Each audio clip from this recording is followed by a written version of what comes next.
स्वागत है आपका हमारे YouTube चैनल सिमरन संसार में। वीडियो देखने से पहले हमारे चैनल को सब्सक्राइब ज़रूर करें और बेल बटन को ज़रूर दबाएं ताकि हमारे आने वाली सभी वीडियोस की जानकारी आपको सबसे पहले मिल सके। वीडियो अगर अच्छी लगे तो वीडियो को लाइक और शेयर ज़रूर करें।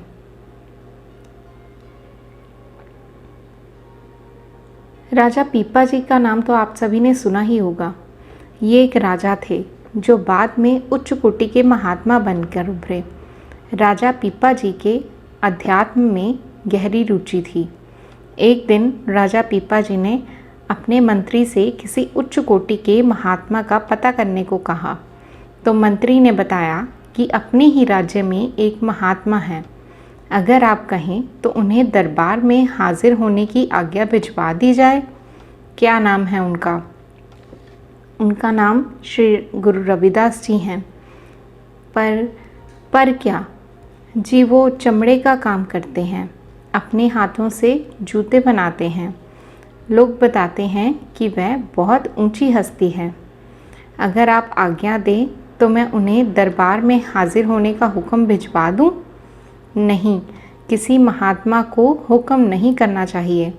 राजा पीपा जी ने श्री गुरु रविदास जी के पास जाने की योजना सोचते रहे, पर एक उलझन में फंस गए कि पीपा जी खुद एक राजा थे और श्री गुरु रविदास जी चमड़े का काम करते थे।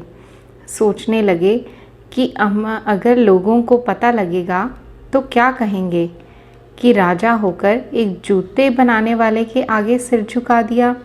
बहुत हंसी होगी। अब राजा पीपा जी ने बीच का रास्ता निकाला कि उस समय जाऊंगा जब कोई देखने वाला ना हो। उन्होंने शाम का समय चुना और एक दिन शाम को चुपचाप अकेले गुरु रविदास जी के पास पहुंच गए। गुरु रविदास जी उस समय जूते बना रहे थे।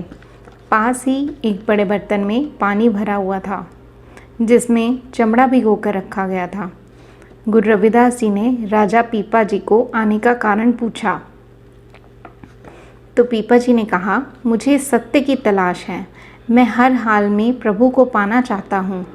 कृपया मुझे अपना शिष्य बना लें। गुरु रविदास जी ने गौर किया तो सच में राजा सत्य का जिज्ञासु था। राजा न्यायप्रिय और दयालुता से भरा हुआ था। गुरु रविदास जी ने सोचा कि राजा है तो दीक्षा के काबिल, परंतु उसके पास इतना समय नहीं कि वह प्रभु भजन कर सके। रविदास जी ने सोचा कि राजा को सीधा ही सचखंड में प्रवेश कर दिया जाए। श्री गुरु रविदास जी ने कहा कि हमने आपको अपना शिष्य बना लिया है, और उस पानी के बर्तन जिसमें चमड़ा रखा हुआ था उसमें से थोड़ा सा जल निकालकर राजा के हाथ पे रख दिया और उसे ग्रहण करने को कहा। राजा उस जल को अपने मुख तक ले गया और गुरु रविदास जी से आंख बचाकर उस जल को कुर्ते की आस्तीन पे फेंक दिया। गुरु रविदास जी ये सब देख रहे थे। राजा जब महल वापस गया तो कुर्ता उतारकर रानी को दिया। रानी ने देखा कि कुर्ते की बाजू वाले स्थान पर दाग लगा हुआ है। अगले दिन धोबी को वह कपड़े धोने के लिए दे दिए। रानी ने उस दाग को अच्छे से उतारने को कहा। धोबी ने काफ़ी कोशिश की पर दाग नहीं उतरा। धोबी की 10 साल की बेटी पास बैठी ये सब देख रही थी। उसने पिता से कुर्ता लिया और दाग को मुख से चूसना शुरू कर दिया। बच्ची का मकसद दाग साफ करना था। बच्ची बेहोश हो गई और होश में आते ही ज्ञान की बातें शुरू कर दी। बच्ची अंतर के भेद इस प्रकार खोल रही थी जैसे कोई महात्मा हो। देखते ही देखते भीड़ लग गई। सभी उसकी बातें बड़े गौर से सुनने लगे। अब तो ये रोज़ का काम हो गया था। दूर दूर से लोग आने लगे। राजा को भी इस बात की खबर मिली। जब राजा को पता चला तो वह उस बच्ची से मिलने गया। राजा ने उस बच्ची को प्रणाम किया तो बच्ची ने कहा कि आप मुझे क्यों प्रणाम कर रहे हो? प्रणाम तो मुझे करना चाहिए। आज मुझे ये ज्ञान आपकी वजह से ही तो मिला है। राजा हैरान हो गया तो उस बच्ची ने सारी बात समझाई।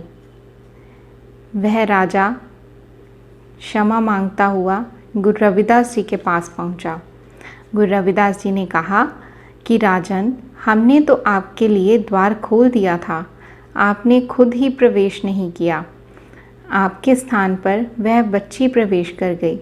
अब आपको स्वयं ही मेहनत करनी होगी, भजन कीर्तन करना होगा, तब ही आप महात्मा बन पाएंगे। फिर राजा ने भजन बंदगी की, अंततः वह महात्मा बन गए। करनी आपो आपनी के नेड़े के दूर,